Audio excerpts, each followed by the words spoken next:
I'm John Alden for DIYPhotography.net. I'm here with Rah Sharma at the Zhiyun stand at NAB 2019. We're going to talk a little bit about the Crane 3 Lab and how he uses it for cinema.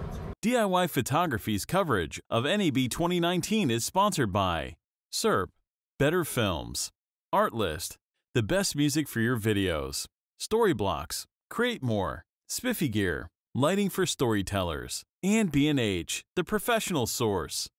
Right, we have the Crane 3 Lab here. Why don't you tell us about the setup that you've got on it? Okay, so coming from a cinema market where I do a lot of short films, TVCs and commercials and feature films, I always wanted to have a setup where I can use a handheld gimbal to be able to, have smooth shots from a cinema market without using a very large rig, And what I came up with is that Crane 3 Lab is the best suited gimbal that I've found because it holds up to 4.5 kilogram, 10 pounds. And what I've got over here is a Blackmagic Pocket CInema Camera.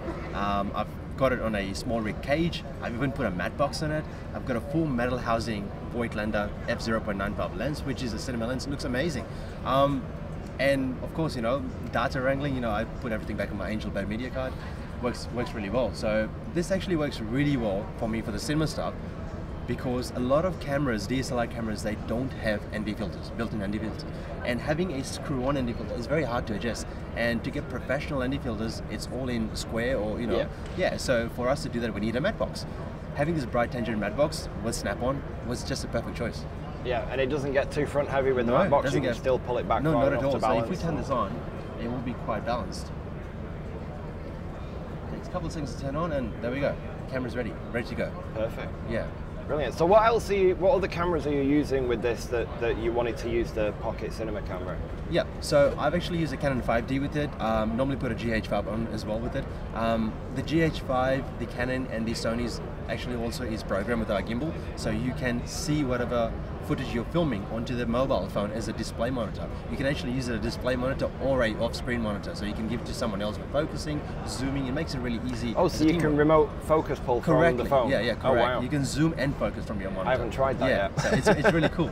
And apart from that, it's just the way it's all set up, just the way the gimbal handles the weight. The distribution is really well. Brilliant, brilliant. Yeah, so tell me about the Sling Mode as well, because it's a lot easier to go underslung with this than it was with something like the Crane 2. Yes, correct. Much easier. Yeah, much easier. I mean, there's always been situations where I've always wanted to take low-angle shots of someone walking and then revealing their face or so, and it has been a very unprofessional way of me doing it, where you have to kneel all the way and your arms start getting very tight. So Zhiyun having this gimbal where you can have Sling Mode, where your camera can really touch the ground, the bottom of it, and it makes it really comfortable for you to, maneuver the gimbal. And by making it comfortable, it actually helps you focus on the footage instead of you worrying if you're going to trip or not. Yeah. So it's really great. Yeah, that was a big issue with the Crane 2. Yes, it was. And actually, I mean, most gimbals, gimbals that are out there. I mean, I don't think there's any design at the moment which allows you to do that, unless you have any accessories or so. You can do that with the Weeble Lab as well, yes, right? you can do that with the Weeble Lab. So Weeble Lab is meant for just, I'd say, mirrorless cameras for less weight, and this is meant for a little bit larger cameras. Yeah. Yep. So tell us a little bit about the different shooting modes that are available on the Crane 3, because there's some new ones, isn't there, over the previous ones? So we've got 6 modes on this. The 2 major modes that everyone uses all the time, which you need your hand to be accessible with, is the lock mode and the pen follow mode. So pen follow mode, of course, locks the tilt axis, and the lock mode, you can spin anywhere and the gimbal's going to stay. So lock mode is really, really good for slider shots, so you don't need to take sliders anymore. So it makes it really easy. And on the all-inclusive control panel down here, you can go to full follow mode, which allows you to maneuver the camera anywhere you want. It's actually got a POV mode, which is moving Dutch angle shot. When you double click the POV mode, it actually goes to the vortex shot. So you can actually spin 360. Brilliant. Yep. And then we also have a reset button, which allows you to easily bring the camera back to center position. But what people don't realize is this gimbal doesn't only focus, it also has a zoom controller. So if you have a zoom lens on, you can easily do a vertigo shot. Which of the different shooting modes do you find you're using most often for the kind of work you're doing? For the kind of work I'm doing, I need stability and very slow moving shots. So I seem to be using PF and lock mode a lot. And whenever I want to make anything interesting, I actually go for POV mode, because I believe a lot of people are going through the 360 spin because it's a new thing and everyone's forgetting about the old Dutch angle moving shots, and I'm just trying to reinvent that.